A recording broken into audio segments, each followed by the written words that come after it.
ഇക്കുറി എല്ലാവരും LDF-ന്റെ ഒപ്പം നിന്ന് LDF-നെ വമ്പിച്ച ഭൂരിപക്ഷത്തോടെ വിജയിപ്പിക്കണം. ഇക്കണ്ട കാലം വരെ UDF ലീഗ് മുസ്ലിം ലീഗ് 10ാം വാർഡ് ഭരിച്ചിട്ട് ഒരു റോഡോ ഒരു ഇടവഴിയോ എന്തെങ്കിലും ക്ലിയർ ആയിട്ട് പോയിട്ടുണ്ടോ?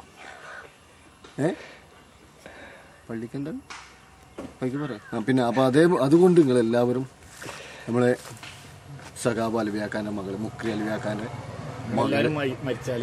മരിച്ചു കഴിഞ്ഞാൽ കുയ്യുത്താൻ ഒരാളെ കിട്ടാൻ അത്രയും കാലം ഒരു കൂലി പ്രതീക്ഷിച്ചിട്ടല്ല, ഒരാൾ വേണ്ടെന്നുള്ള നിലക്കാണ് അയാൾ ഇവിടെ നമുക്കൊരു സഹായം ചെയ്തു തരുന്നത്. ഈ പരിപാടി ഒഴിവാക്കി പോവാണ് അയാൾ. പിന്നെ ഇവിടെ 1-2 പഴയ കാരണന്മാരായിട്ടുള്ള ബന്ധം കൊണ്ട് മാത്രം നിന്നേരാ. ഇപ്പൊ വേറെ ഏത് പള്ളിക്ക് അയാൾ ഇതാക്കണില്ല. അപ്പൊ അയാളെ മകള് അത്ര ഇതിൽ നിൽക്കാന്ന് പറഞ്ഞത് അവരെ നമ്മൾ സഹായിക്കണം, സഹായിച്ചു കൊടുക്കണം.